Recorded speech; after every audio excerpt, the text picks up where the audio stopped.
नमस्कार, बहुत स्वागत आप सभी का। मैं हूं सौरभ शर्मा आपके साथ। और भारत की ऑपरेशन सिंदूर की तरह भारत की आतंकवाद पर इस लड़ाई की नॉनस्टॉप कवरेज इंडिया टीवी पर भी जारी है।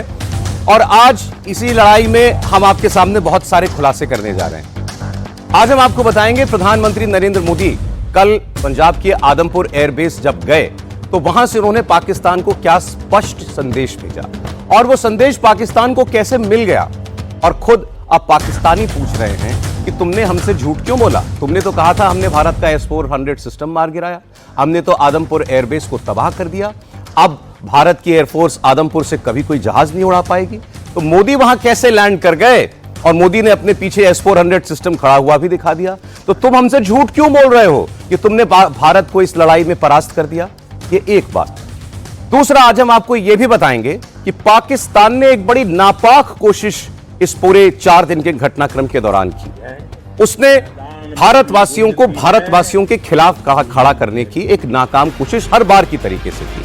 प्रधानमंत्री नरेंद्र मोदी ने उस कोशिश का भी कल जवाब दिया और उसका भी नकाब उतारकर सामने रख दिया। यह कैसे हुआ यह भी हम आपको बताएंगे।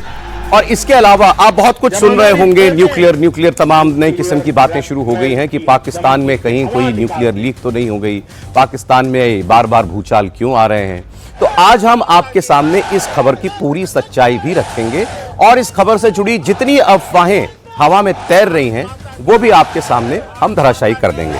मैं अपने मेहमानों का स्वागत करना चाहता हूं। लेफ्टिनेंट जनरल रामेश्वर रॉय हमारे साथ हैं। सर, बहुत स्वागत आपका। मेरे जनरल के सिन्हा आ चुके हैं स्टूडियो में, बहुत स्वागत सर आपका भी।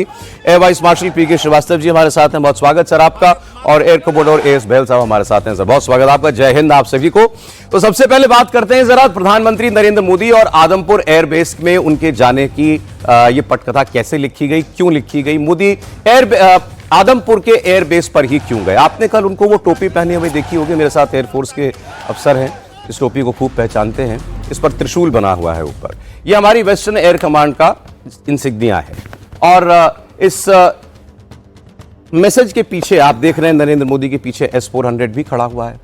आदमपुर इसीलिए क्योंकि पाकिस्तान ने आदमपुर एयरबेस को लेकर बहुत सारे झूठे, बेबुनियाद, बिल्कुल फर्जी दावे किए कि आदमपुर एयरबेस पर उसकी हाइपरसोनिक मिसाइल आकर के गिरी, कि आदमपुर एयरबेस का रनवे पूरी तरह तबाह हो चुका है, वहां से लंबे वक्त तक कोई फ्लाइट टेक ऑफ नहीं कर सकती है। वहां पर S-400 सिस्टम भारत का था, उसकी एक बैटरी थी, हमने उसको भी नष्ट कर दिया है। वहां पर हमने भारत के बहुत सारे हवाई लड़ाकू जहाज जो थे उनको भी तहस नहस और बर्बाद कर दिया। तो लड़ाकू विमान भी पीछे, MiG-29 भी पीछे खड़ा हुआ दिखाई दे रहा है। और प्रधानमंत्री कोई जमीन से तो गए नहीं, तो रोड से तो गए नहीं आदमपुर, वो तो इंडियन एयरफोर्स के विमान से ही गए थे। तो वो विमान इसी रनवे पर लैंड भी किया होगा, तो वो रनवे भी पूरी तरीके से सुरक्षित है। इसमें आपको जहाज खड़ा दिख रहा है तो वहां हैंगर भी होगा, तो इसका मतलब हमारे सारे विमान भी सुरक्षित हैं। और ये मैसेज जब पाकिस्तान को दिया गया तो पाकिस्तानियों को समझ में आया कि हमारी सरकार और सेना तो लगातार हमारा बेवकूफ बना रही है, ये हमसे सीधे सीधे सफेद झूठ बोल रही है। तो वो कैसे हो रहा है ये मैं आपको दिखाऊंगा और उससे जुड़े कुछ बयान जो हैं वो भी मेरे पास इस वक्त हैं। लेकिन पहले आप एक बार फिर सुन लीजिए, क्योंकि इस जय घोष को जितनी बार भी हम लोग सुने उतना कम है। प्रधानमंत्री को अपने बीच में पाकर हमारे एयर वॉरियर्स, हमारे सैनिकों के बीच में जो जोश था, एक बार फिर सुनिए। भारत माता की, भारत माता की, भारत माता की,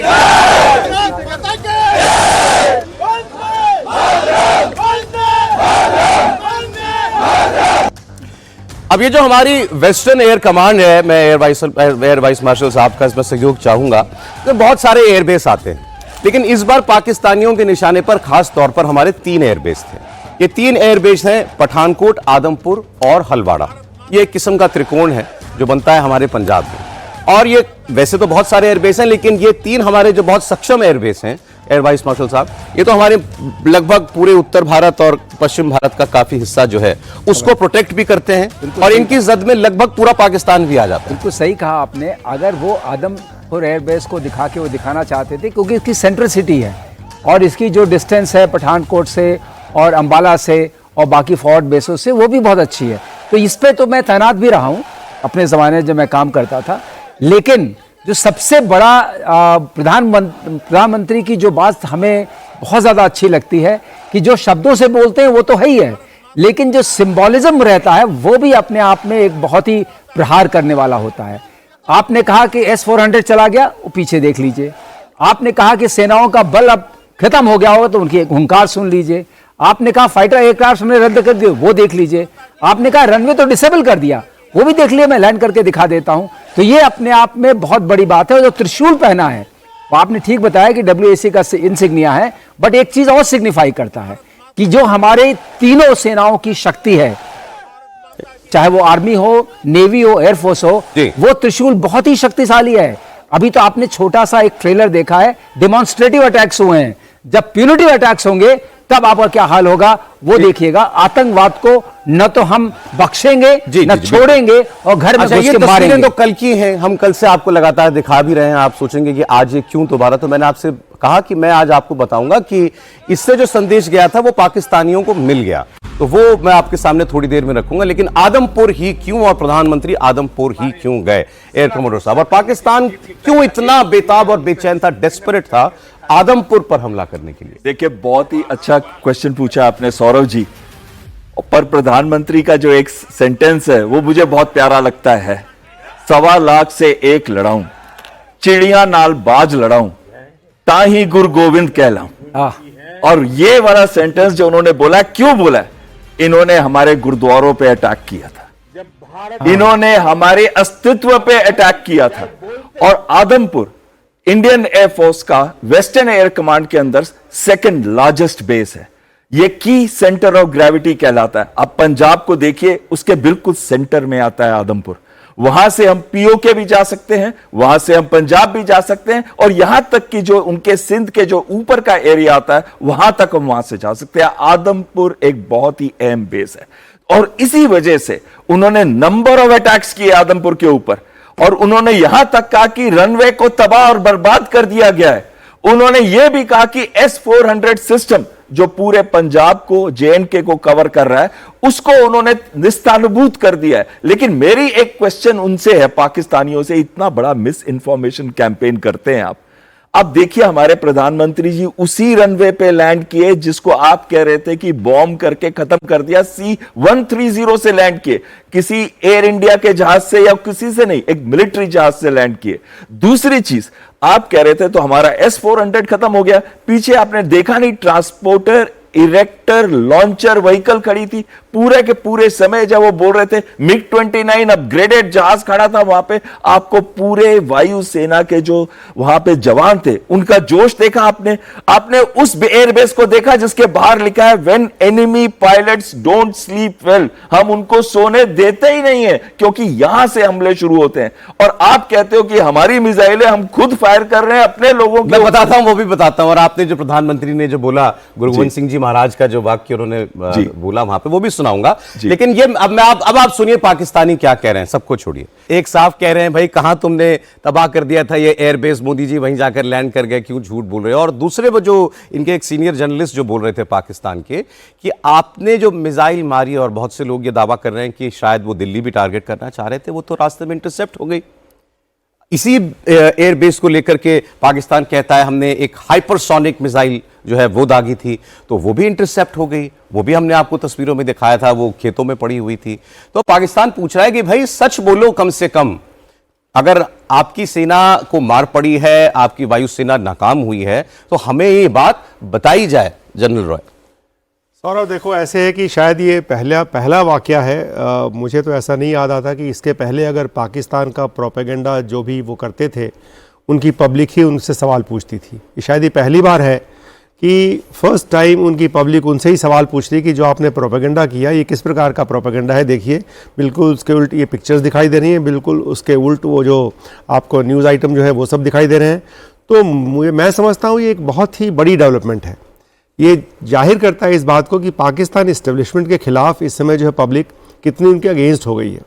और मोदी जी ने जो बोला था कि हमारा ऑप सिंदूर अभी लगातार चल रहा है और सिर्फ उसमें एक छोटा सा वक्फा दिया गया है, उससे आपको ये भी पता चल जाएगा शोपियां में अभी जो 3 टेररिस्ट मारे गए हैं वो उसी का हिस्सा है। पाकिस्तान ने अपनी तरफ से सब कुछ ट्राई कर लिया, जो कुछ भी उनके पास था, चाहे वो ड्रोन्स थे, चाहे वो मिसाइल्स थे, चाहे वो ज़मीनी हरकत थी, चाहे वो उनकी हवाई हरकत थी, चाहे उनके सो कॉल्ड स्ट्रेटजिक एसेट्स जो टेररिस्ट थे वो थे, वो भी यहाँ पे शोपियां में भी 3 जो है कल ढेर कर दिए गए।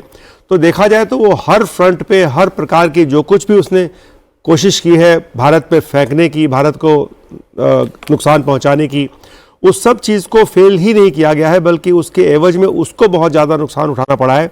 और शायद इसीलिए जो है पहली बार ये देखने में आ रहा है कि वहाँ की जो पब्लिक है वो खुद ही सवाल पूछ रही है उनके प्रोपेगेंडा के खिलाफ, जो कि आने वाले समय के लिए शायद पाकिस्तान को बहुत सोचना पड़ेगा इसके ऊपर कि झूठ भी बोलना है तो थोड़ा कायदे से झूठ बोलें, वरना पकड़े जाएंगे, बार बार अपनी पब्लिक से ही पकड़े जाएंगे। जनरल सिराव, आप बताएं सर, आदमपुर क्यों ये चॉइस ऑफ एयरबेस? प्रधानमंत्री ने पहले एयरफोर्स को चुना, वो किसी मिलिट्री बेस भी जा सकते थे, वो एयरफोर्स गए, एयरफोर्स के एक इंस्टॉलेशन पर गए और वो भी आदमपुर। देखिए, इसके 2 बड़े आयाम हैं। प्रधानमंत्री गए, उसका तो सेम है कि मुंह तोड़ आप पूरे विश्व को एड्रेस किया उन्होंने। वहां से आता हूं, फिर मैं उसके क्यों आदमपुर बार बार कर रहा है, करने की ट्राई की, चारों रात उसने उसकी ट्राई की है उसको के ध्वस्त करने की। वहां पर जो उन्होंने चलाया था, चाइना के ग्लोबल टाइम्स से निकला था यह खबर कि S-400 को J-17 ने डिस्ट्रॉय किया है और उन्होंने आदमपुर का नाम लिया है। ग्लोबल टाइम्स की आप रिपोर्ट पढ़िए। और ये जब लड़ाई चल रही थी, हम लोग यहाँ थे आपके स्टूडियो में, इसी बीच में एक खबर आपके साथ भी आई थी, शायद आपको याद हो ना हो। तो ये एक हम भी अचंभे हो गए थे कि भाई J-17 पहुँच गया, और क्योंकि खबरें जिस तरह से चलती हैं और उसका जो मुंहतोड़ जवाब पूरे विश्व को और चाइना को और पाकिस्तान को तो है ही है कि आपने उधर मिग का लगा लिया 29 का और एक S-400 की सही सलामत है। बहुत बड़ा मैसेजिंग ये रशिया को है। दोनों इक्विपमेंट रशिया के हैं। रशिया हमारे साथ फुल फ्लेज इक्विपमेंट के साथ इगला लड़ाई के कुछ दिन पहले हमारे आया था। देखिए, दूसरे विश्व कम्युनिटी को यदि आप छोड़ दें, उस ओर क्या है, चाइना का J-17, J-10 और यह भी कहा जाता है कि J-35 के लिए तकरीबन 40 उनके पायलट पाकिस्तान चाइना के अंदर ट्रेनिंग कर रहे हैं। ये खबर है, ऑथेंटिक खबर है। अब कितना उसने बनाया नहीं जानते हैं। अभी बात अमेरिका की भी है। अमेरिका के जो F-16 है, हम इनडायरेक्टली उनको बताने की चेष्टा कर रहे हैं।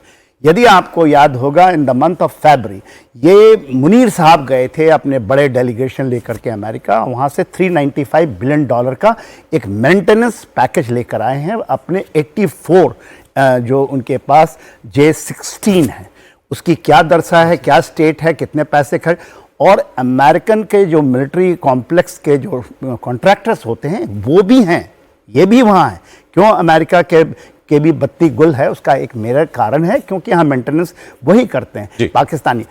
अभी आपने पूछा कि आदमपुर की, मैं स्ट्रेटजिक आपको इंपॉर्टेंस बताता हूँ। और आपने बहुत बड़ी बात कही, 3 जो क्यों बार बार करते हैं, जिसके अंदर में आपने आदमपुर कहा, हलवारा कहा और पठानकोट।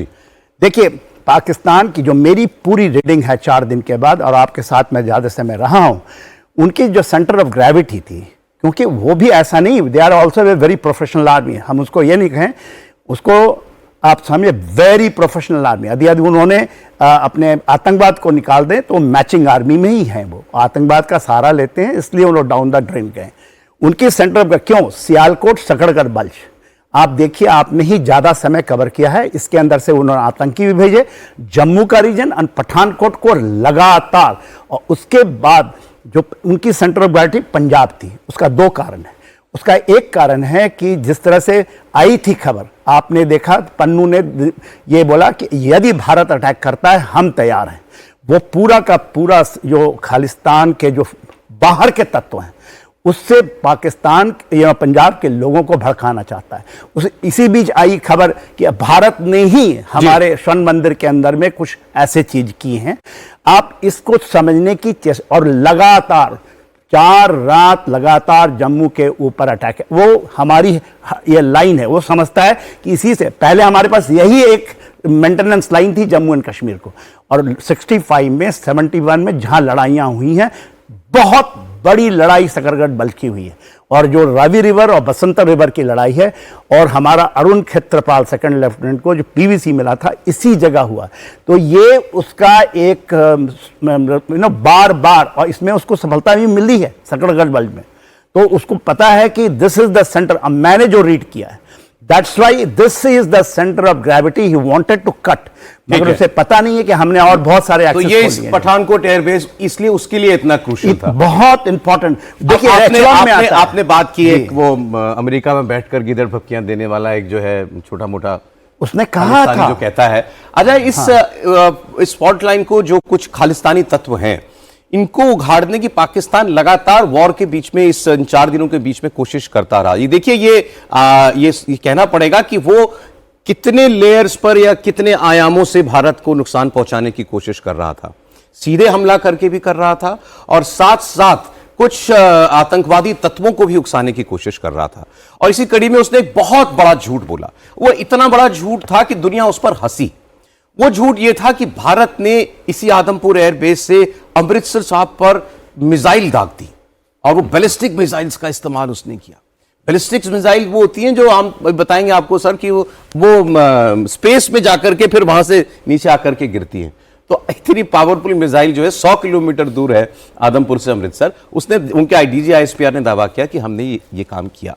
प्रधानमंत्री को यह मैसेज भी देना था।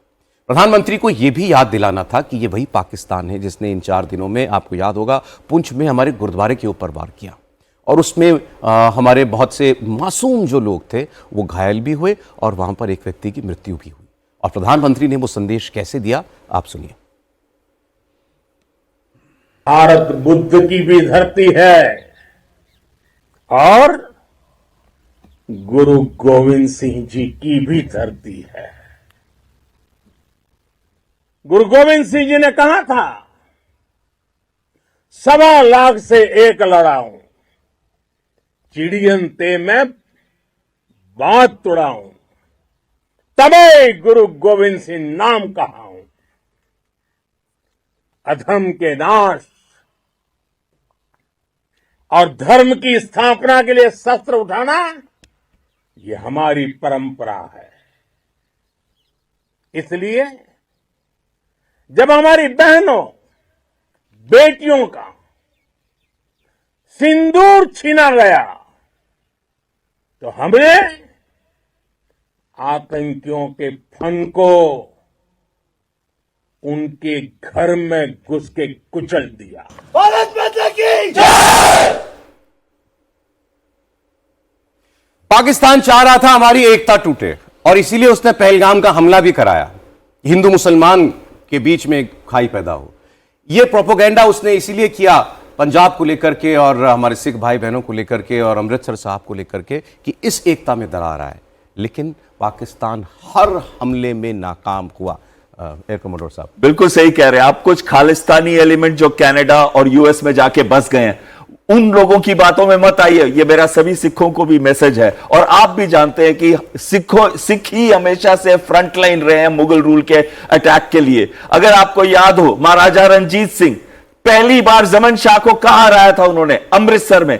उन्होंने खदेड़ा था, यही आदमपुर के पास से खदेड़ते हुए लाहौर, लाहौर से खदेड़ते हुए खैबर पास तक लेके गए, भारत को बचाने के लिए, भारत को मुगल रूल से बचाने के लिए। किसने सबसे पहले शस्त्र उठाए थे? हमारे ही गुरुओं ने उठाए थे। किसने एक खालसा फौज तैयार करी थी? गुरु गोविंद सिंह जी ने तैयार करी थी। और किसने कहा था कि हम अपने जो पूरा भारत है, जो भारत में हिंदुत्व है, उसको बचाने के लिए कौन खड़ा हुआ था? गुरु गोविंद सिंह जी खड़े हुए थे। तो अगर आप इस बात से देखें तो प्रधानमंत्री का जो सेंटेंस आता है वो बहुत ही महत्वपूर्ण हो जाता है। और मेरा सिखों को मैसेज है, क्योंकि मुझे हिंदुस्तान के सिखों पे तो कोई प्रॉब्लम नहीं है। मैंने देखा सब यही बोलते हैं कि हम सिर्फ इंडियन है, भारतीय है और कोई नहीं है। लेकिन कुछ एलिमेंट्स हैं कनाडा के अंदर, खासकर वैंकूवर के अंदर और सरे के अंदर, जो ये बातें बार बार उठाते हैं। वो नहीं चाहते कि जो सिख है एक अच्छी कंट्रीब्यूशन हमारे देश के लिए कर सके हिंदुस्तान में रहते हुए। और ये बातें जो करते हैं कि जो मिसाइल फेंकी गई थी अमृतसर के अंदर वो भारत से, अरे अगर कुछ करना ही होता तो हम मिसाइल क्यों फेंकते? और वो भी अगर हमारी मिसाइल होती जैसे पृथ्वी है जिसकी रेंज 150 किलोमीटर है, अगर वो इस्तेमाल करते तो अब तक उसके पीसेस वहां मिल गए होते और अब तक वो मीडिया के अंदर आ चुके होते। इस पर कोई simplify देने की जरूरत नहीं है। मैंने ये बात सिर्फ इसलिए कही से हो गई है। दावा इतना हास्यास्पद था। दावा हास्यास्पद नहीं सौरभ, इनको हाँ, मैं ये यही भी कह रहे समझना हैं, आप चाहिए, नहीं कह रहे हैं। इनको ये भी कभी समझना चाहिए कि इस वक्त देखिए एक सेकंड मैं सिख रेजिमेंट का हूं जरा, प्लीज प्लीज प्लीज। देखिए सामने एकदम इनका भाव कहने की एग्जैक्टली है, मगर ये कहना कि हम करना हमारी कभी एक ये हमारी अपनी आत्मा पर क्यों प्रहार करेंगे? मैं मेरे सिख रेजिमेंट के देखिए मैं यहाँ पर जितना ज्यादा सिखों के साथ रहा हूं और लड़ाइयां लड़ी हैं 4 दशक तक, केवल मैं सिख रेजिमेंट का हूं और 4-6 सारागढ़ी बटालियन सुना आपने नाम? बिल्कुल सर। वो सबसे हाईएस्ट डेकोरेटेड बटालियन का मेरी कमिश्निंग है। 14 सिख मैंने कमांड की है कारगिल वॉर में। तो मैं बहुत और मैं एक एक गांव के अंदर रह के आया हूं, सेकंड लेफ्टिनेंट डेज से। अभी फोन आती है एक एक गांव से। उनसे बड़ा देशभक्त कोई नहीं है नहीं, बिल्कुल और सही। सबसे ज्यादा कंट्रीब्यूशन है। और हम तो सिख, मैं कड़ा पहनता हूं, ये कड़ा पहनता हूं। तो बात यह है, और मेरे ख्याल से देश के 140 करोड़ लोग वो सारे के सारे सिख हैं। सिक्खी जो प्रधानमंत्री ने कहा ना, गुरु गोविंद सिंह, उनकी सिक्खी ये है, वो अंदर है, वही हमारी अंदर है, वही हम सोच भी नहीं सकते। एक short comment sir. Short comment नहीं, मैं भी थोड़ा सा लंबा बोलूंगा क्योंकि मैं भी उत्साहित हो गया हूं। ये बात देखिए ऐसे वक्त में कही जा रही है जो कि हमारा chief of air staff Sikh है। हमारी एयरफोर्स हमने जब सर्व किया था, आधी, आप एक सिख रेजिमेंट की बात करते हैं, आधी एयरफोर्स सिख एयरफोर्स थी। अब कम हो गए लोगों की बात चले गए। ये क्या खालिस्तानी बात करते हैं? सिखों ने ही हिंदू धर्म की रक्षा के लिए पहले तलवार उठाई थी। तो यह बात है। अगर ऐसी बात करके ये देखिए क्या कर रहे हैं सिन्हा साहब, ये आपका जो रिलीजियस फैब्रिक है, इस मुनीर ने, जो मौलाना मुनीर ने पहले बोला हिंदू मुस्लिम साथ नहीं रह सकते, मुस्लिम सिख साथ रह सकते हैं। मुस्लिम से ही सिख ने हिंदुओं को बचाया था। और बात रही हमारे फैब्रिक को, चाहे हिंदू हो, मुस्लिम हो, ईसाई हो, चर्च हो या गुरुद्वारा हो या ज्यूज का स्थान हो पूजा का, हमने कभी सिनेगॉग वगैरह कुछ किया है? ये जो इनकी अपनी जो कहते हैं ना आतंकवादी सोच है, यही आतंकवादी सोच पाकिस्तान को इंप्लोड करेगी। मैं आपको बता रहा हूं, कोई अगर इन्होंने कहा ना मैं रिस्पेक्ट करता हूं पाकिस्तानी आर्म फोर्सेस की एज अ सोल्जर, बट जो मौलानापन अभी अख्तियार किया है उस तो तुम खुद मरोगे और बिल्कुल मरोगे। बहुत स्वागत आपका। आप देख रहे हैं वॉर ऑन टेरर और उसकी नॉनस्टॉप कवरेज इंडिया टीवी पर। अब आइए बात करते हैं उस खबर की जिसकी इस वक्त पूरी दुनिया में चर्चा हो रही है। और वो खबर ये है कि पाकिस्तान में जहां उसकी न्यूक्लियर स्टोरेज फैसिलिटी है या जहां से उसके न्यूक्लियर कमांड एंड कंट्रोल आप कह लें, जहां से वो सब फैसले करता है अपने न्यूक्लियर एसेट से रिलेटेड, उन जगहों पर भी क्या कोई नुकसान पहुंचा भारत की मिसाइल स्ट्राइक्स में? इसकी बड़ी चर्चा है। कोई कहता है अमेरिका का कोई बहुत खास विमान जो है वो पाकिस्तान के ऊपर घूमता हुआ दिखाई दिया गया है जो रेडिएशन लीक पकड़ता है। कहीं इजिप्ट का जहाज भी आया जिसके पास कोई केमिकल है, अगर रेडिएशन लीक गई हुई है तो वहाँ उसको डाल दो तो लीक जो है वो बंद हो जाती है। ये सिर्फ मैं कह रहा हूँ अटकलें हैं, स्पेक्यूलेशन है, अफवाहें हैं। अभी तक इससे ज़्यादा कुछ नहीं है। लेकिन ये सवाल भारत के विदेश मंत्रालय की कल एक प्रेस कॉन्फ्रेंस हुई थी तो उसमें हमारे जो प्रवक्ता थे उनसे ये सवाल पूछा गया था कि दुनिया में इस बात की बहुत चर्चा है, इस पर भारत का क्या कहना है। यही सवाल जब हमारे सेनाओं की प्रेस ब्रीफिंग हो रही थी उसमें हमारे वायुसेना के एयर मार्शल साहब से पूछा गया था तो उन्होंने कहा कि मुझे नहीं मालूम जिस जगह का आप जिक्र कर रहे हैं कि वहां पर कोई पाकिस्तान अपनी न्यूक्लियर आर्सेनल का कुछ हिस्सा रखता है या नहीं रखता है, मेरी जानकारी में नहीं है और ना मैंने ब्रीफ किया अपने लोगों को। जो मैंने ब्रीफ दिया था कहां पर हमें हमला करना है वो उस जगह पर, वहां पर इसका नाम भी नहीं था। यह सवाल फिर पूछा गया पाकिस्तान के रक्षा मंत्री से। उन्होंने कहा कि ना ना ना ना ना ये न्यूक्लियर तो कोई बात हुई नहीं हमारी। ये 4 दिनों के दौरान जब हमारी भारत के साथ लड़ाई चल रही थी हमने कोई न्यूक्लियर नहीं किया। और उन्होंने फिर ये पहले ये भी खबर आई थी कि पाकिस्तान ने अपनी न्यूक्लियर कमांड कंट्रोल अथॉरिटी की एक मीटिंग भी बुलाई ये फैसला करने के लिए क्या वक्त आ गया है कि न्यूक्लियर बम को बाहर निकाला जाए। उससे भी बाद में पाकिस्तान ने इनकार कर दिया कि नहीं हमने ऐसा बिल्कुल नहीं किया था।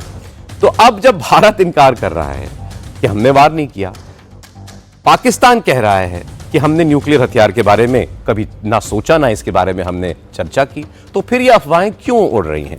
तो इसके बारे में मैं आज आपको बताना चाहता हूं। सबसे पहले आप अगर इस मैप पर एक नजर डालेंगे तो स्क्रीन पर जो आपको दिखाई दे रहा है, मेरे साथ अगर सर आ जाए यहाँ पे एक बार, तो ये सारी कहानी शुरू होती है जब भारत ने स्ट्राइक किया सरगोधा एयरबेस पर, जिसको मुशाफ भी कहते हैं अगर मैं गलत नहीं। सरगोधा के मुशाफ एयरबेस पर भारत ने हमला किया, उसकी सैटेलाइट तस्वीरें भी आ गई और उन सैटेलाइट तस्वीरों में ये दिखाई देता है कि उस एयरबेस के रनवे को नुकसान पहुंचा, जो यहां पर आपको दिखाई दे रहा है। सर देखिए, पहले जब 30 अप्रैल की सैटेलाइट पिक्चर भी आई है जिसमें क्लियरली एविडेंट है कि देयर इज नो डैमेज, उसके बाद आता है 10 मई की, और जब हमने वही दीजिए पहले वाला दीजिए, हाँ 10 मई की, तो आप देखिए 2 जगह पे हमला किया हमने उनके एयरफील्ड के ऊपर। पहले एक रनवे का 1/3 पोर्शन जो यहां से ऊपर है उसके ऊपर हमने हमला किया, और दूसरा इंटरसेक्शन ऑफ रनवेज है, अगर आप वो भी दिखा दें पिक्चर, इंटरसेक्शन ऑफ रनवेज पे हमला किया ताकि 2 रनवेज का भी इस्तेमाल ना किया जा सके। तो हमारा अटैक जो था मेनली रनवे के ऊपर था। अब ये क्लियर हो गया कि सर हमने सरगोधा के एयरबेस पे हमला किया था, बिल्कुल क्लियर है। अब जरा इस मैप पर आप देखिए चर्चा बहस कहां से शुरू हो रही है। ये है सरगोधा, जहां की तस्वीर हमने आपको दिखाई, आ गया स्क्रीन पर, वेरी गुड। ये सरगोधा है जो आपको यहां दिखाई दे रहा है, और ये सरगोधा से एक डिस्टेंस दिखाया गया है किराना हिल्स। यही शब्द आप, ये नाम बार बार सुन रहे हैं ना, किराना हिल्स, किराना हिल्स। तो ये किराना हिल्स सरगोधा से इसमें डिस्टेंस भी लिखा हुआ है 19.9 किलोमीटर, यानी 20 किलोमीटर दूर है मात्र। तो इस किराना हिल में ऐसा क्या है कि इसकी चर्चा हो रही है? हमने तो मिसाइल मारी सरगोधा एयरबेस पर, यहां बगल के किराना हिल में क्या हो गया?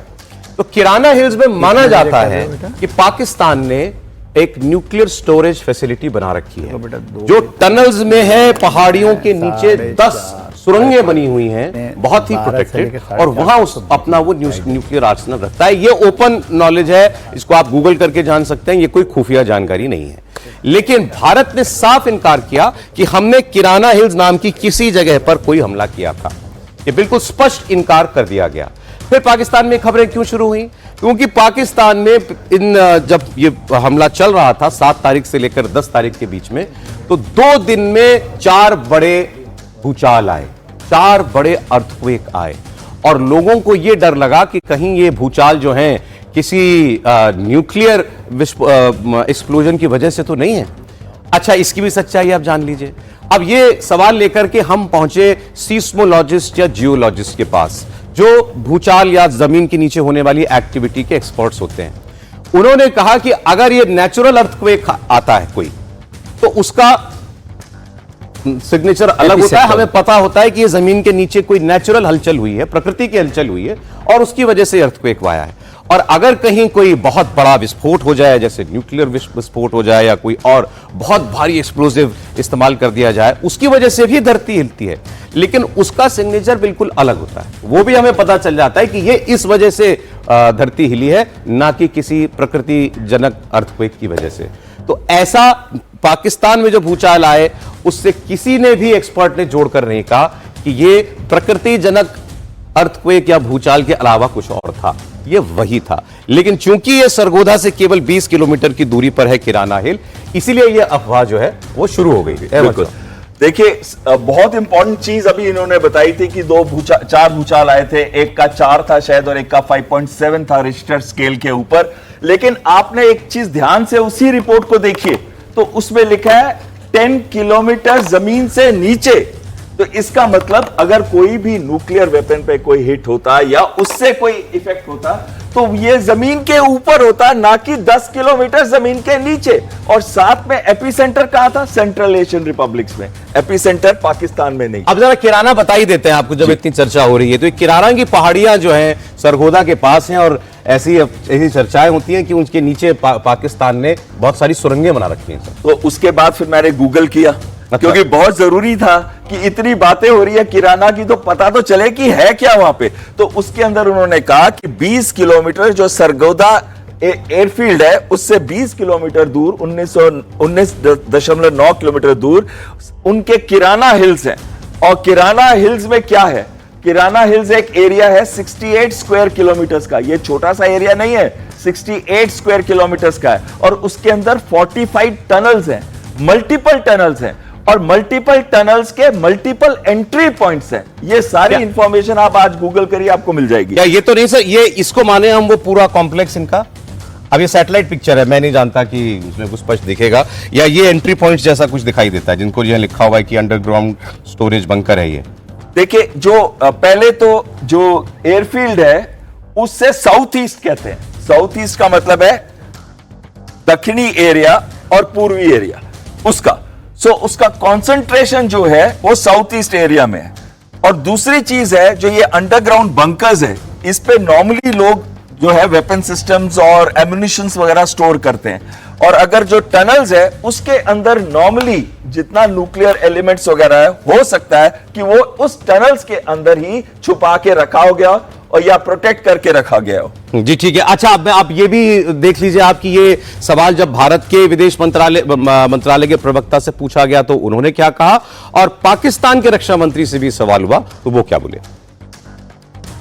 Nuclear issue that you pointed out. See, the military action from our side was entirely in the conventional domain. This was also made very clear in the defense briefing yesterday. There were some questions also which were asked. There were some reports, however, that Pakistan National Command Authority will meet on 10th May, which we saw, but this was later denied by them. Pakistan FM has himself denied the nuclear angle on record. पूरी दुनिया को nuclear bomb की धमकी देने के बाद आज पाकिस्तान कह रहा है कि हम तो ये बात कभी भी नहीं कहेंगे क्योंकि हम एक जिम्मेदार न्यूक्लियर ताकत है। सर प्लीज एक बार आप भी आ जाएं। अगर तो हमला करने वाले ने भी इनकार कर दिया कि हमारे टारगेट पर कोई न्यूक्लियर से जुड़ी हुई कोई उनका ठिकाना नहीं था, और पाकिस्तान ने भी इनकार कर दिया। बिल्कुल सही सौरभ, और हमें मान के चलना चाहिए कि ऐसा कुछ नहीं हुआ है, क्योंकि ऑफिशियल डिक्लेरेशन भी है और जिसके हम वो भी डिक्लाइन कर रहे हैं। तो लेकिन हाँ, एक समझने वाली बात है कि क्या यहाँ ऐसा कुछ है क्या, और अगर ऐसी चीज होती है तो उसके प्रोटेक्शन मेजर्स क्या होते हैं, क्योंकि 2-3 खबरें और आ रही हैं कि यहाँ से रेडिएशन लीक हुआ है। एक और खबर आ रही है जो मीडिया में है कि इजिप्शियन एयरक्राफ्ट बोरॉन लेके आया। बोरॉन, हाँ, बोरॉन क्या करता है, रेडिएशन को डैम्प करता है, रेडिएशन को कवर कर देता है अगर ऐसा कुछ होता है। और एक और खबर आ रही है कि यूएस से एटॉमिक एनर्जी के लोग आए यहाँ, उन्होंने उसको संभालने की कोशिश की। उनके कहते हैं उनके पास कोई एक स्पेशल प्लेन है, हाँ, जो ऐसी इमरजेंसी से तैयार रहता है, उसमें एक्सपर्ट्स भी होते हैं और वो हवा से ही ये पता लगा लेता है कि यहाँ रेडिएशन। तो आप मेरे ख्याल से ये करना चाहते थे, ये सारे डॉट्स जोड़ करके क्या स्टोरी लाइन बनती है, क्या वाकई ऐसा कुछ हुआ। तो स्टोरेज के लिए जो चाहिए it should be in tunnels, ये बात बिल्कुल सही है, ये हमेशा माउंटेनियस उसमें रहता है, ये पॉइंट भी बिल्कुल सही है। हार्ड एंड शेल्टर्स में रहता है, हम जानते नहीं है, हार्ड एंड शेल्टर्स में रहता है, ये एक रिक्वायरमेंट है अगर आपके पास न्यूक्लियर एसेट्स हैं तो। ठीक है, नंबर 1। नंबर 2, उसके एंट्री और एग्जिट पॉइंट्स बहुत हैविली कंट्रोल्ड होते हैं, ताकि कोई हवाई हमला, जिससे कि नीचे से भी कोई ना जा सके। जो जाने वाले लोग कंप्लीटली ऊपर के हमले के लिए आपने हार्ड एंड शेल्टर बनाया, जो नॉर्मली किसी माउंटेन के अंदर होता है और डीप होता है। पहली बात तो ये, तो वो आप किराना हिल्स का नाम लेकर के उस अफवाह को हम एक तरीके से आगे बढ़ा रहे हैं जी। अब दूसरी चीज देखिए, उसमें एंट्री और एग्जिट पॉइंट्स होने चाहिए रेगुलेटेड। टनल्स जो बताई गई, टनल्स के बहुत सारे एग्जिट और एंट्री पॉइंट्स नहीं हो सकते हैं, रेगुलेटेड होने चाहिए, और जो लोग वहां जाते हैं उनकी साइकोलॉजिकल स्क्रीनिंग होनी चाहिए। अब अगर यहां पर हेलीपैड भी है प्रॉक्सिमिटी में, यहां पर बंकर्स भी हैं, यहां पर आप स्मोक कुछ देख रहे हैं, तो ये सारा जो तंत्र आसपास है ये भी लोगों की इस चीज को हवा देता ऊपर है। भी लिखा था storage site of missile transport vehicle, तो बेसिकली नहीं ट्रांसपोर्ट व्हीकल। अच्छा, ये जितने सौरभ, एक बात जानना जरूरी है दर्शकों को भी, आपको भी, in peace time these pieces are never together. कोई न्यूक्लियर बम तैयार अवस्था में नहीं रहता है, क्योंकि that is the greatest thing. एक चीज और हुई है, जो इनका एसपीडी है, स्ट्रेटेजिक प्लान डिवीजन, जो हमारे स्ट्रेटेजिक फोर्सेस कमांड के इक्विवेलेंट है, और एनसीए जो इनकी nuclear command authority, national command authority है, जो उसकी बॉडी है जो उसको इंस्ट्रक्ट करेगी, ऑपरेशनलाइज करने वाली बॉडी एसपीडी है। तो एसपीडी तो वहां आपने एक धमाका कर दिया था नूर खान में। तो यहां पर अब उसको लोग लिंक कर रहे हैं, मगर इसका कोई साक्ष्य नहीं है, इसका कोई प्रूफ नहीं है। गूगल की रीडिंग है, गूगल की रीडिंग से मालूम पड़ता है, लेकिन अगर आप एक स्टोरी बनाना चाहते हैं तो शायद बन सकती है कि कुछ है, दम नहीं, कुछ दम नहीं। इसमें जनरल रॉय, ये आपने सर अब सारी पीसेस जो है इसके जोड़ दिए हैं। अमेरिका का टोई विमान आना, रेडिएशन लीक पकड़ने के लिए इजिप्ट के जहाज की चर्चाएं होना, अरे ये भी कंफर्म बिल्कुल नहीं है कि ऐसा कुछ हुआ था। सौरभ, मुझे जो अब और तक भारत के 2 प्रहार, एक रावलपिंडी, एक सरगोदा में। सौरभ, ये सारी बातें सुनने के बाद और पहले भी जो खबरें निकल के आ रही हैं वो सब समझने के बाद मुझे ऐसा लगता है कि 2 ऐसी डेवलपमेंट्स थी जिसकी वजह से ये स्टोरी लाइन बनाई जा रही है। पहली डेवलपमेंट ये थी कि मुश्किल से 24 से 48 घंटे पहले ही, सीज़ फायर के अनाउंसमेंट से पहले ही, अमेरिका ने क्लियर कह दिया था कि उसका कोई इरादा नहीं है मध्यस्थता करने का, ना ही उसका कोई इरादा है इस जो हिंदुस्तान पाकिस्तान में चल रहा है उसके नज़दीक आने का। अचानक ही ये यू टर्न क्यों हुआ और ट्रंप ने इतने जल्दबाजी में ट्वीट कर दिया, ये दिखाने के लिए सबको कि देखो मैं हूँ इसका रचयिता जिसने कि सीज़ फायर यहाँ पे दोनों देशों के बीच में कराया। अब उस तरह के यू टर्न को समझाने के लिए, और भारत को इस बात से बिल्कुल भी आपत्ति है शुरू से ही कि ये तो हमेशा से ही बाईलेटरल मामला था, आप कहाँ से बीच में आ गए। अब्दुल्ला शादी में बेगाना दीवाना वाली बात थी। अब वो मुझे लगता है कि इस पूरी कहानी को जस्टिफाई करने के लिए, अमेरिकन स्टैंड को जस्टिफाई करने के लिए, भारत को कुछ हद तक ऐसा दिखाने के लिए कि देखो भारत का जो हमला है उसने हमारी न्यूक्लियर एसेट्स को क्षति पहुंचाई थी, उसकी वजह से जो है ये पूरी डेवलपमेंट हुई। और इर्रेस्पॉन्सिबल एक्ट किया भारत ने, इर्रेस्पॉन्सिबल, तो भारत को बैड लाइट में दिखाने के लिए भी ये कार्रवाई हो सकती है। तो मुझे लगता है कि जो झूठ का पुलंदा पाकिस्तान शुरू से ही 7 मई से लेके ही चला हुआ है, उसके पहले भी जब वो टेररिस्ट अटैक होते तब भी तो डिनायबिलिटी रहती थी उसकी वो। क्योंकि मेरा ये मानना है कि जो इंटरनेशनल एटॉमिक एनर्जी एजेंसी है, इंटरनेशनल बॉडी है ये, और जहाँ जहाँ न्यूक्लियर एसेट्स हैं, किसी प्रकार के भी न्यूक्लियर इस्तेमाल हो, चाहे वो पीस के लिए इस्तेमाल हो रहा हो, जहाँ के न्यूक्लियर रिएक्टर्स हैं जहाँ से बिजली बन के देशों को सप्लाई होती है, कई देश ऐसे हैं जिनमें की जो पावर डिपेंडेंसी ज़्यादा न्यूक्लियर रिएक्टर्स पे है, या फिर जहाँ पे न्यूक्लियर इस तरह के एसेट्स हैं जो कि हथियारों के साथ देश जो हथियार रखते हैं और जो अपने आप को न्यूक्लियर पावर बताते हैं, इन सब की जो सेफ गार्डिंग है वो ये इंटरनेशनल एटॉमिक एनर्जी एजेंसी करती है। तो मेरा ये मानना है, और जहाज भी जिसकी बात की जा रही है वो सिर्फ ऊपर से फ्लाई करके ये डिटेक्ट कर सकता है कि यहाँ पे न्यूक्लियर एडिशन है या नहीं। तो इस तरह की जो सोफिस्टिकेटेड टेक्नोलॉजी जो अवेलेबल है इंटरनेशनल एटॉमिक एनर्जी एजेंसी के पास, जी मेरा ये मानना है कि ये पूरी कहानी जो है झूठ के पुलंदे में लपेट करके इस बात को जस्टिफाई करने के लिए कि अचानक ही क्या ऐसी कंपल्शन रही होगी, क्या ऐसे मुद्दे रहे होंगे जिसकी वजह से अमेरिका ने एकदम से यू टर्न करके सीज़ फायर के उसमें आ गया और भारत को काफ़ी हद तक ये क्षति पहुंचाने के लिए कि देखो कितना रिस्पॉन्सिबल है कि उन्होंने हमारे न्यूक्लियर फैसिलिटीज़ के ऊपर हमला कर दिया। मुझे लगता है उस सब की जस्टिफिकेशन के लिए एक तरह से झूठ का पुलंदा फेंका जा रहा है। इसके आगे इसमें कोई सच्चाई आज तक कहीं से नजर नहीं आ रही, क्योंकि अगर ये सच्चाई होती तो जरूर इसका प्रूफ दिखाता। भारत ने प्रहार किया, कहां किया? हमने नूर खान एयरबेस पर किया जो कि रावलपिंडी में है। वो मैसेज आर्मी हेडक्वार्टर के लिए भी था पाकिस्तान की, और पाकिस्तान की सिविलियन लीडरशिप के लिए भी था, क्योंकि वहां से इस्लामाबाद बहुत नजदीक है। दूसरा हमने सरगोदा पर किया। सरगोदा पर माना जाता है कि इनके बड़े विकसित जो इनके हाई एंड जो वेपन्स हैं और एयरक्राफ्ट्स हैं वो वहां पर रहते हैं। अब इसमें वो न्यूक्लियर एंगल ढूंढ करके लिया है। देखिए, न्यूक्लियर एंगल पाकिस्तान जिस तरह से साइबर एक्टिंग कर रहा था कि न्यूक्लियर मार देंगे, ये हमारे कार्रवाई करने से पहले और कार्रवाई करने के बाद पाकिस्तान उसी को जो न्यूक्लियर बोगी खेलता है उसी का एक्सटेंशन लिया है। अभी वो ये है हो गया कि शायद भारत ने कुछ किया और उनके सरगोदा का नाम आता है, और दूसरा आपने बोला रावलपिंडी, या जब हम चकलाला या नूर खान की बात करते हैं तो दोनों का थोड़ा सा विश्लेषण मैं ये करना चाहूँगा। और सबसे बड़ी बात है, कोई भी बात नहीं कर रहा है IAEA की, सर ने बोला बात अभी कही है, और IAEA की बात की बहुत इंपॉर्टेंट है। यदि कुछ भी हुआ होता IAEA अभी वहाँ पहुँचा होता, वो उसकी रिपोर्ट होती है। यदि देखिए ना, वहाँ यूक्रेन और रशिया की वॉर में जफरोजिया में तो दिल्ली वहाँ पहुँचा होता है। जब उनके यहाँ पर चेरनोबिल में शुरू में जब ऑफेंसिव आ रही थी तो वहाँ बैठा था।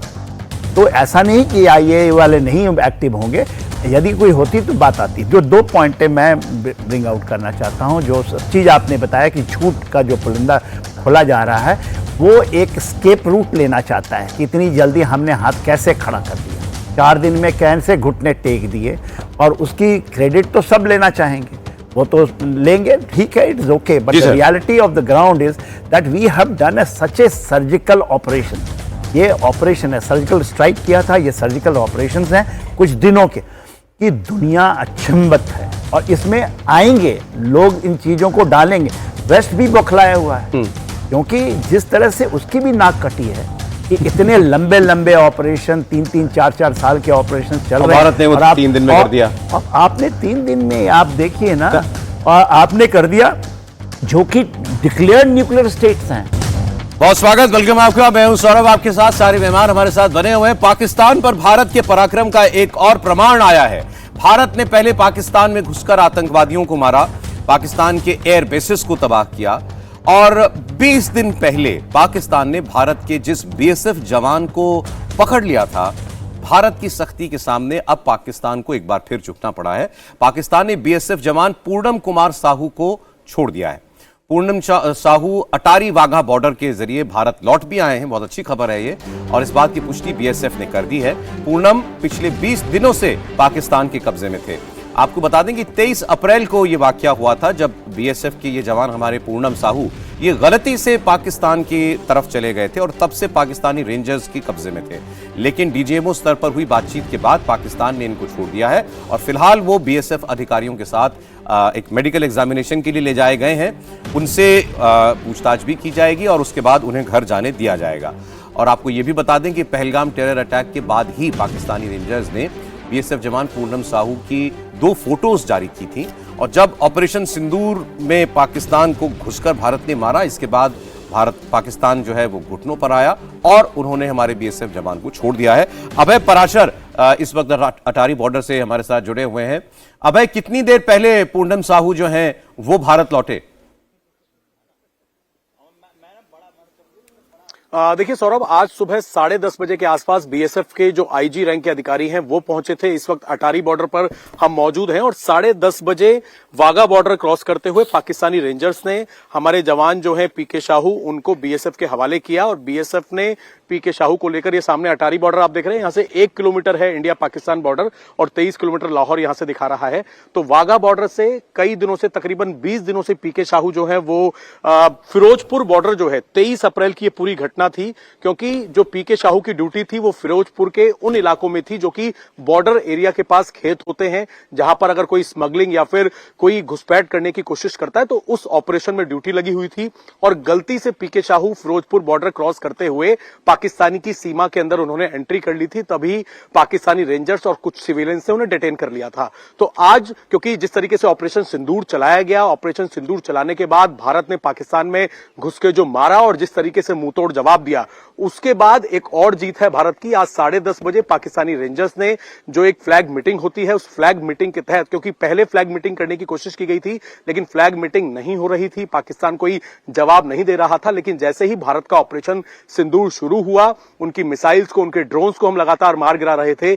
उसके बाद आज सुबह 10:30 बजे फ्लैग मीटिंग के बाद पीके साहू इस वक्त निकल चुके हैं, अटारी बॉर्डर से भारत में एंट्री की, और फिलहाल जालंधर में जो बीएसएफ का हेडक्वार्टर है वहां पर जो प्रोटोकॉल होता है, क्योंकि इतने दिनों से पाकिस्तान के अंदर थे, क्या उन्हें कोई परेशानी तो नहीं हुई, हालांकि वो बिल्कुल सुरक्षित वापस आए हैं, लेकिन प्रोटोकॉल के तहत मेडिकल एग्जामिनेशन और वहां पर उन्हें कहां रखा, क्या पूछताछ उनसे हुई, इन तमाम चीजों को बीएसएफ हेडक्वार्टर में रखा जाएगा और उसके बाद उनके परिवार को बीएसएफ के जो जवान है पीके साहू उन्हें सौंप दिया जाएगा। तो आज 10:30 बजे के आसपास वो पहुंचे हैं और फिलहाल बीएसएफ जालंधर के अंदर उनसे पूछताछ कर रही है।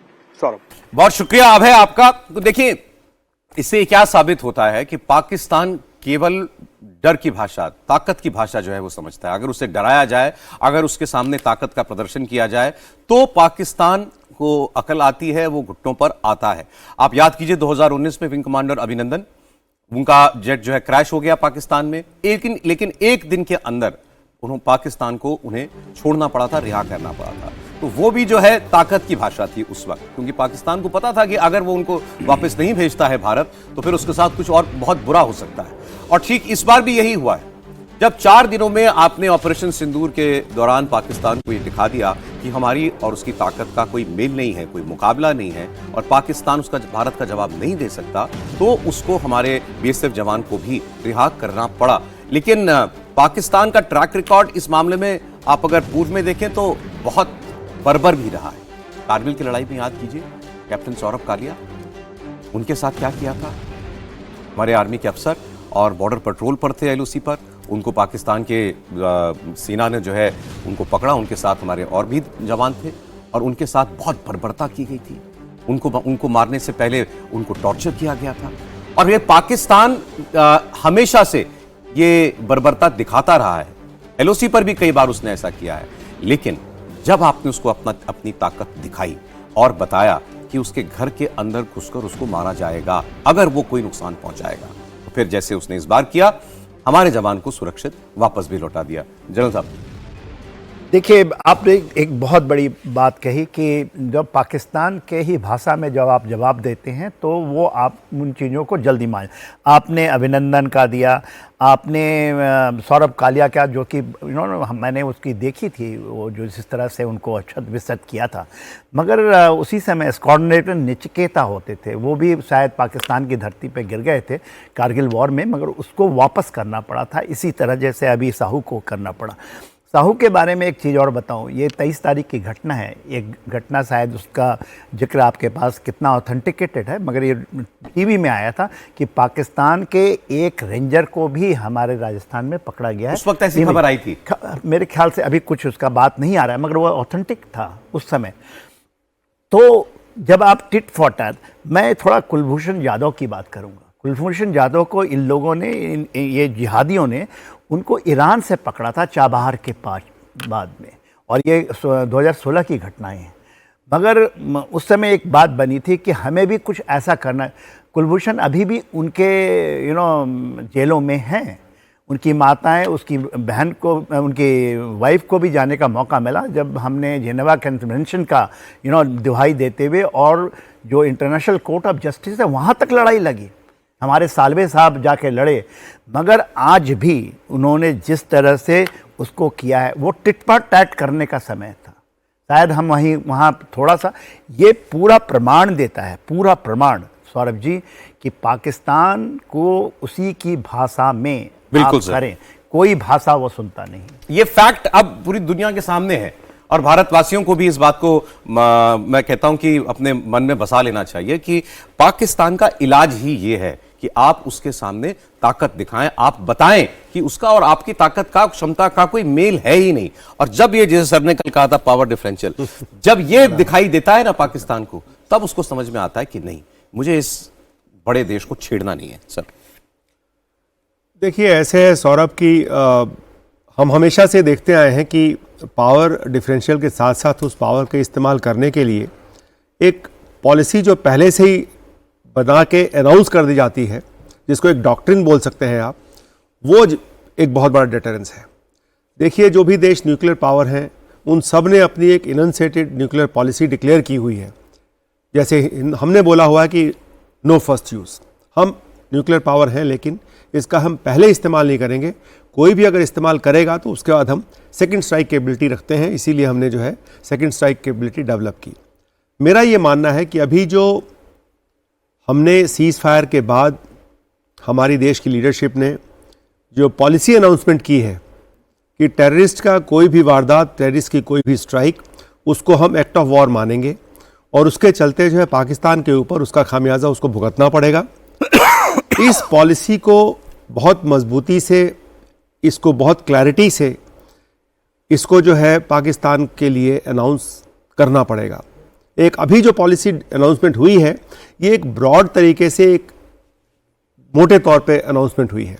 अच्छा, इसको डिटेल्ड तरीके से एक बोलेंगे क्रेडिबल पॉलिसी अनाउंसमेंट, और उसमें जो जो बातें कही जाएंगी उन सबको हमारे करने की काबिलियत होनी चाहिए, और उसको हम टाइम फ्रेम अनाउंस करके कि इतने समय में हम इसको करेंगे। ये जो डेटरेंस है, डेटरेंस आजकल हमने देखा, न्यूक्लियर डेटरेंस जो है हर देशों का तकरीबन एक तरह से फेल होता ही दिखाई दे रहा है, क्योंकि किसी ने इस डेटरेंस तो कहा, इसको इस्तेमाल के लिए नहीं है ये।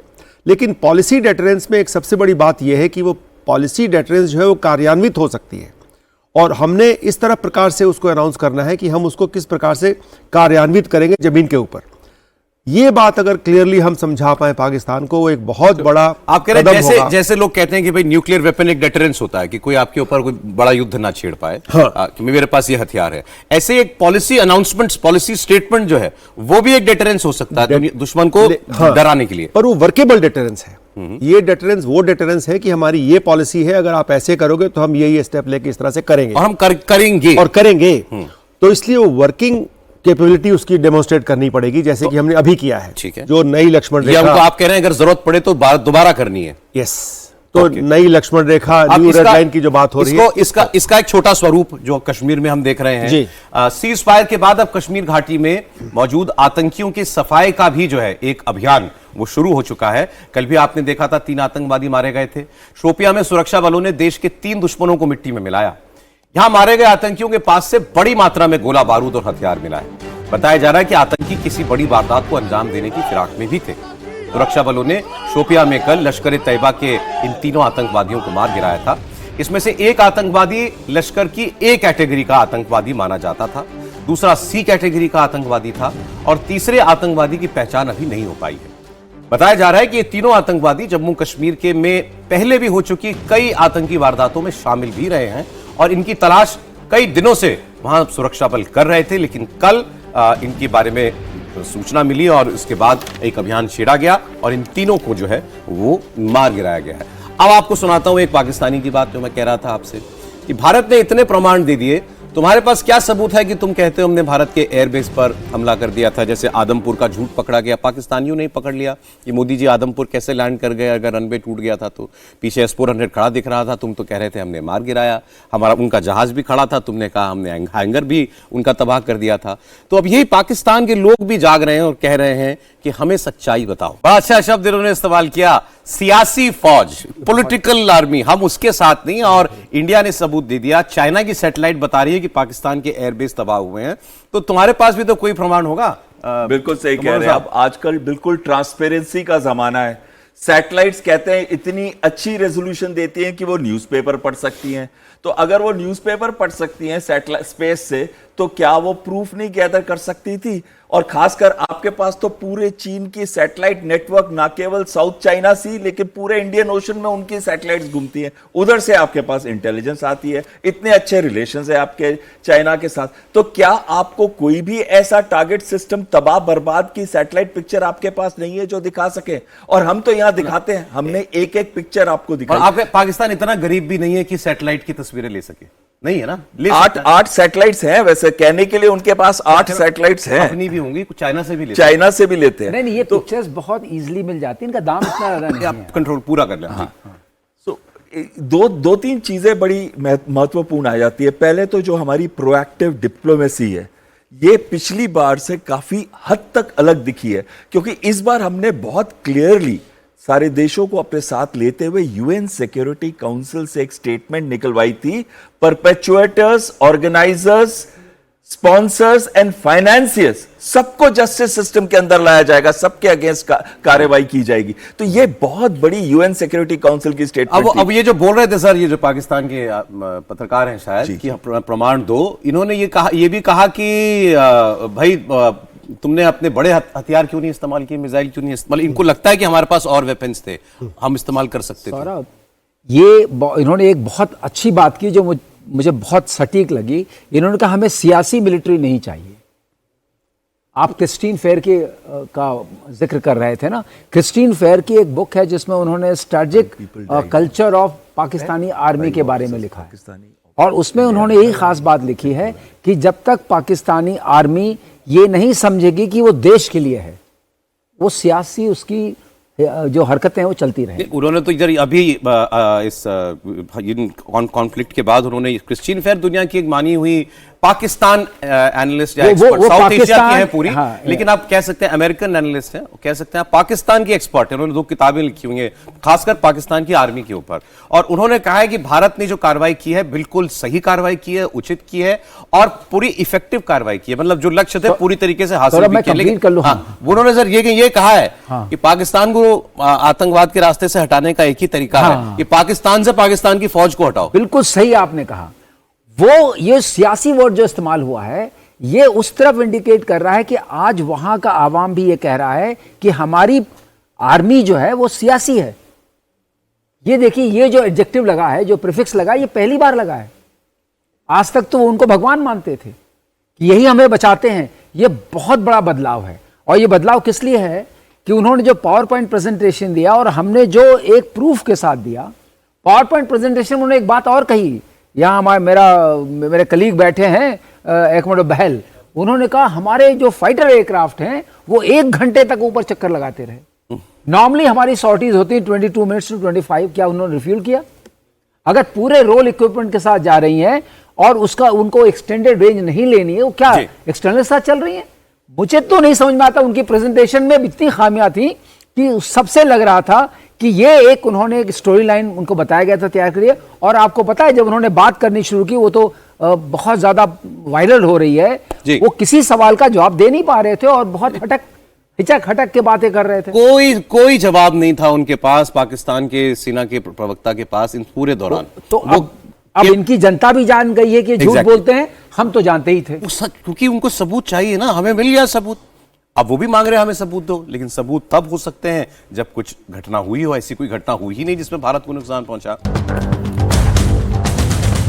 भारतीय फौज ने पहलगाम हमले के बाद आतंक और आतंक के आकाओं को मुंहतोड़ जवाब दिया है। भारतीय सेना ने अपनों के खून की एक एक बूंद का बदला ले लिया है। ऑपरेशन सिंदूर की सफलता के बाद देश भर में तिरंगा यात्रा निकाली जा रही है। सेना के शौर्य के सम्मान में पूरा देश उमड़ पड़ा है। पूरे देश में भारत माता की जयकार गूंज रहे हैं। हर कोई देश की सेना के पराक्रम का सम्मान कर रहा है, उनके शौर्य की सराहना कर रहा है। यूपी के वाराणसी में प्रधानमंत्री मोदी की तस्वीर का जलाभिषेक किया गया। लोग आतंकवाद के खिलाफ भारत के एक्शन के लिए प्रधानमंत्री मोदी की सराहना कर रहे हैं। लखनऊ में भी तिरंगा यात्रा निकाली गई, इसमें यूपी के मुख्यमंत्री योगी आदित्यनाथ खुद शामिल हुए।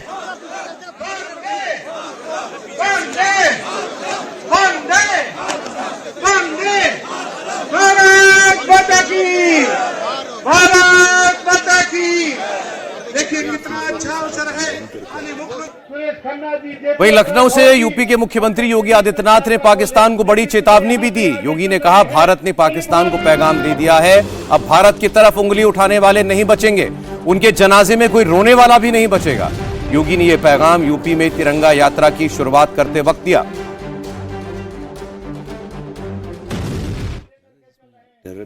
आपने देखा होगा कि पाकिस्तान और उसके आका किस प्रकार की शरारत में उतर आए थे। दुनिया ने देखा है पाकिस्तान की बेशरमी भरा चेहरा, जिसमें उन आतंकवादियों के जनाजे में शामिल होने के लिए पाकिस्तान के नेता और उनके सैन्य अधिकारी भी उस आतंकी के जनाजे में शामिल होने के लिए वहां उपस्थित थे। ये चीजें दिखती है कि पाकिस्तान एक विफल राष्ट्र है। पाकिस्तान ने इन 75 वर्षों में दुनिया के सामने केवल आतंकवाद के बीज बोए हैं और पाकिस्तान ने अपनी विफलता की ही कहानी दुनिया को बताई है। बहनों और भाइयों, पाकिस्तान की विफलता, आतंकवाद को उसके द्वारा दिए जा रहे प्रश्रय और यह आतंकवाद को उसके द्वारा दिए गए प्रश्रय इस बात को साबित करता है कि आतंकवाद एक दिन पाकिस्तान को भी निगल देगा।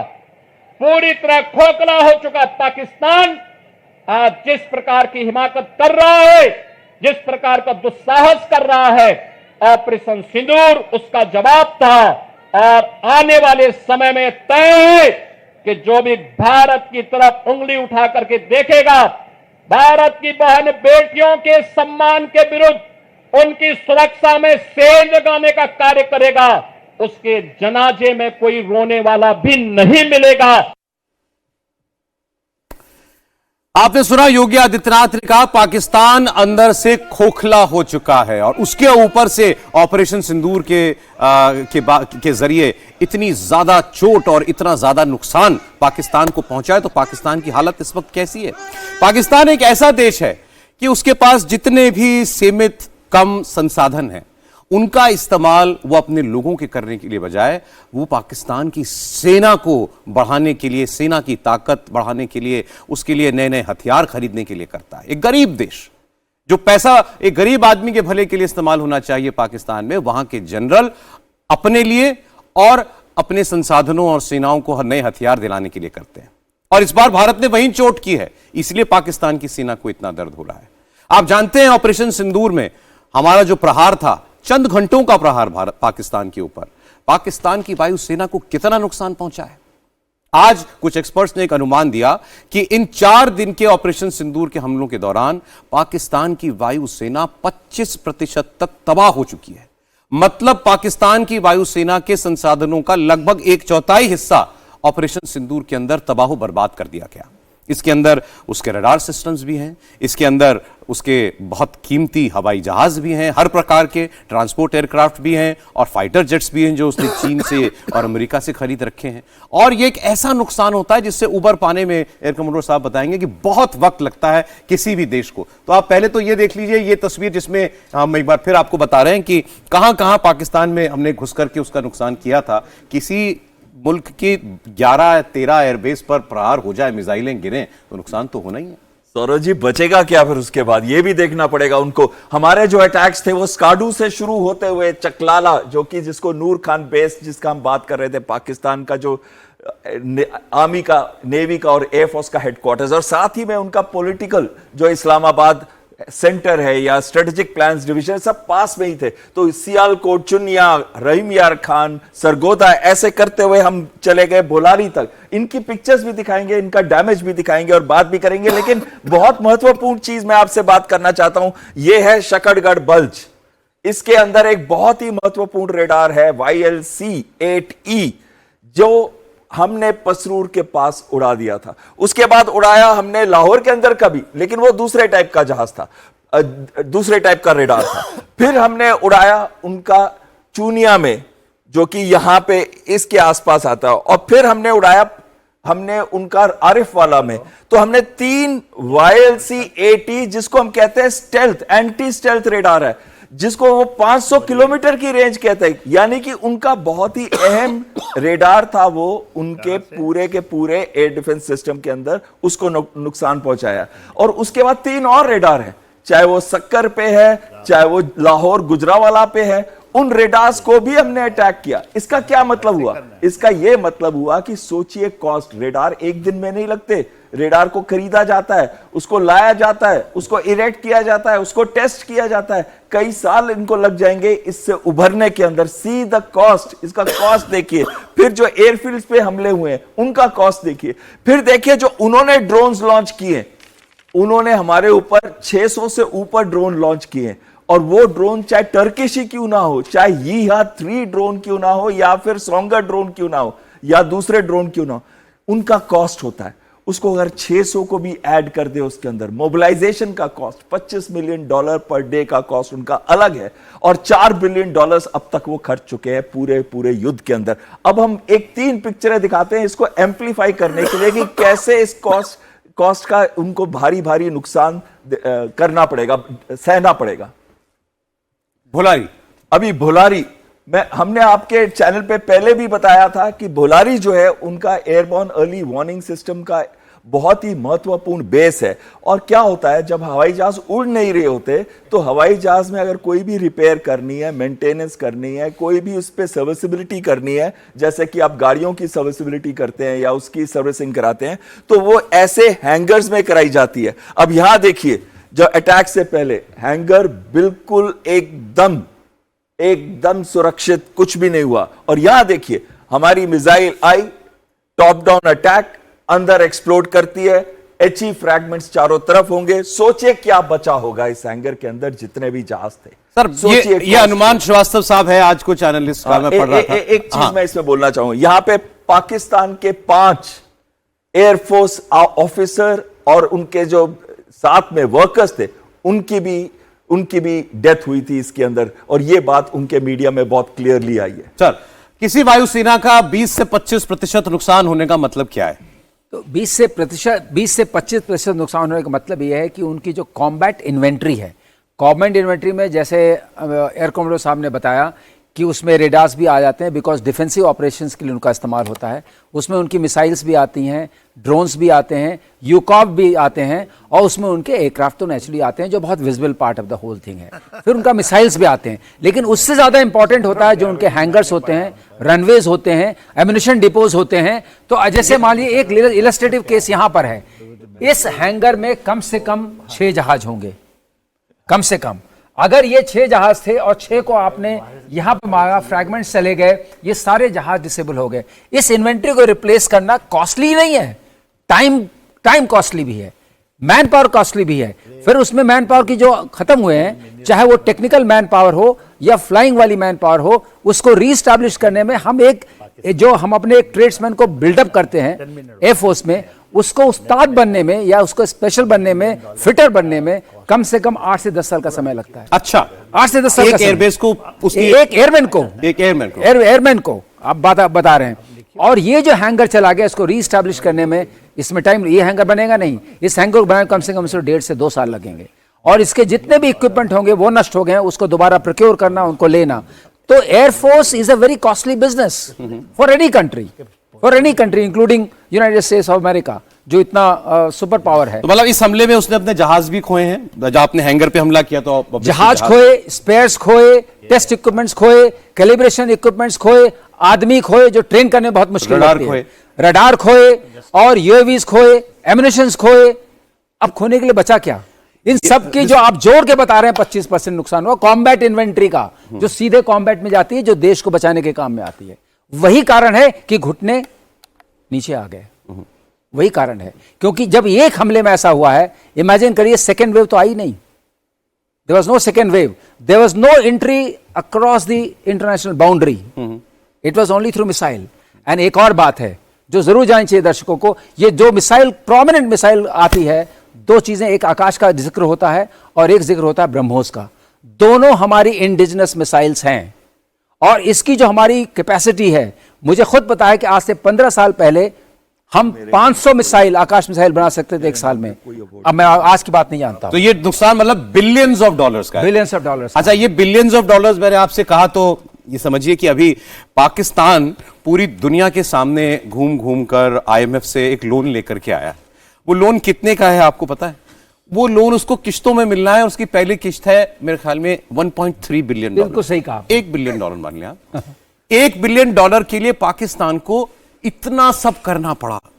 अमेरिका के कुछ लोग तो ये भी दावा कर रहे हैं कि ये जो उसको लोन IMF से मिल गया, ये भी एक दबाव था जो डाला गया था उसके ऊपर कि तुम पीछे हटो। 1 बिलियन के लिए इतना कुछ, और यहां पर न जाने कितने बिलियन का नुकसान।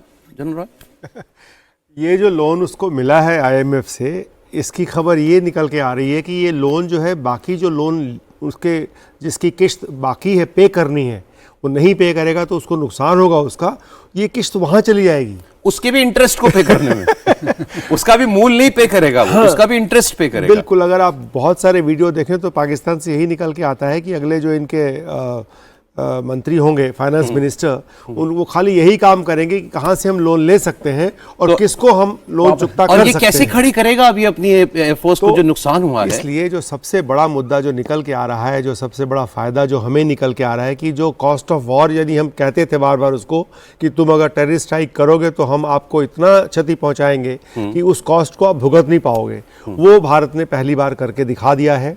इन 3 दिनों में जितना उसको नुकसान हुआ है, हर प्रकार का नुकसान, चाहे वो इंफ्रास्ट्रक्चरल नुकसान हो, चाहे वो लोग मरे हैं उसका नुकसान हो, पैसे का नुकसान हो, ये जितना समय लगेगा इस क्षतिपूर्ति में, मेरे ख्याल से कॉस्ट ऑफ वॉर में पाकिस्तान तो आपने कैपेसिटी खत्म कर दी और उसके ऊपर इतना इकोनॉमिक कॉस्ट डाला है, जो उसका सबसे कमजोर पहलू है पाकिस्तान, सबसे कमजोर पहलू, आर्थिक रूप से कुछ है नहीं उसके पास, वो आपने उसको सबसे बड़ा नुकसान दिया। मेरे साहब देखिए, आज हम लोग आपसे रोज मिलते हैं, मुझे लगता है कि अब ये भी थोड़ा सा देश को ना, आप लोगों के जरिए, आपके एक्सपीरियंस के जरिए कुछ अच्छी वॉर स्टोरीज भी हमको बताई जाए सर, कुछ अपने अनुभव बताइए आप। इनका एक बड़ा अच्छा मैं कहानी जानता हूं, जब ये कारगिल की एक चोटी पर चढ़ गए थे, वो बताइए। अभी हम आदमपुर का बेस दिखा रहे थे सर, मैंने अभी किसी वीडियो ब्लॉग में एक एक्सपर्ट को सुना कि यहां पर 1965 की जंग में पाकिस्तान ने 130 SSG कमांडोज उतार दिए थे और उनमें से केवल 10 वापस लौट पाए थे। आदमपुर इतना इंपॉर्टेंट है। देखिए, मैं कारगिल वाला छोड़ देता हूं तो शायद मैं आता हूं इस लड़ाई से मिलती जुलती एक चीज, ये पठानकोट, मेरी बटालियन पठानकोट में थी और मैं उस समय कैप्टन था और उस समय आपको एक हमारी बहुत बड़ी स्टैंड ऑफ हुई थी पाकिस्तान के साथ, और आपने सुना गार्ली करके एक हमारा हेडवर्क है रावी रिवर के ऊपर में, यही सकरगढ़ के नीचे पड़ता है, जहाँ से अभी हम लोग करतारपुर कॉरिडोर की जब बात करते हैं, और ये जगह में हमें मूव किया गया। हाँ, एक बल्ज है, रावी रिवर है, उसके आगे एक बल्ज है, ऐसे निकला हुआ बल्ज, वो बहुत स्ट्रेटेजिकल इंपॉर्टेंट जगह है, वो हमारी बटालियन के फॉरवर्ड एरिया में, एब्सोल्युटली पाकिस्तान के आपको वहाँ भेजा गया? हम लोग पूरी बटालियन हमारी, मैं उसकी बात बताता हूँ क्या होती है।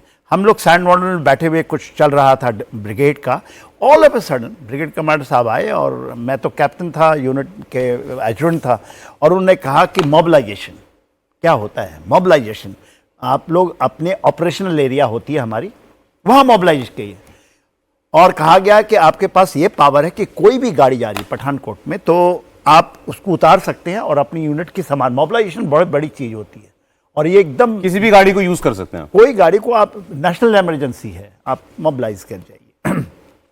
हम लोगों ने पूरी गाड़ियां गए और हमारी यूनिट मोबिलाइज की, और हमारा सबसे आगे वाला पोस्ट जो बल्ज है, वहाँ से रावी रिवर ऐसे करके नीचे बहती है, ये बल्ज हमारा है, यही बल्ज एक हमारा है, गाड़ी हेडवर्ड। और हम लोग चले गए, तो मैंने सीओ साहब से कहा कि भाई मैं तो एडजुटेंट हूँ, पीछे रहता हूँ, तो आप हमें आगे भेजिए। जी आप में कह रहे थे थोड़ा सा जल्दी बता कर ले। तो कट द स्टोरी शॉर्ट, तो हम लोगों ने उस समय माइन लगाने का हमें हुक्म मिला, माइन लगाना है, और क्योंकि हमें कोई, और हमने माइन लगाना शुरू किया। माइन जब लगा रहे थे तो हमारे पीछे गांव के लोग आए। कट द स्टोरी शॉर्ट, मैं गांव की, उन्होंने कहा साहब तुसी की गल कर दो, पंजाबी च कहे की गल कर दो, असी हुक्म दो साहब, असी चला जावांगे 100 किलोमीटर इनसाइड। ये पंजाबी चे, और मैं हमारे सारे जवान पंजाबी कहे साहब हुक्म मिलना चाहिए, असी तो उत्थों ही लेके आनी चाहिए सामान। माने हम जान, ये जज्बा है, एक आम आदमी का जज्बा है। हाँ, उस सेना से कह रहे हैं आप छोड़िए, हमें ऑर्डर दीजिए, हम चले जाते हैं। क्या बात है। हाँ, आप फिक्र ना करो, असी 100 किलोमीटर नहीं जाना। मजेदार सर। हाँ। बहुत शुक्रिया आप जनरल सिन्हा, बहल साहब आपका, जनरल रॉय आपका, श्रीवास्तव साहब बहुत शुक्रिया आपका।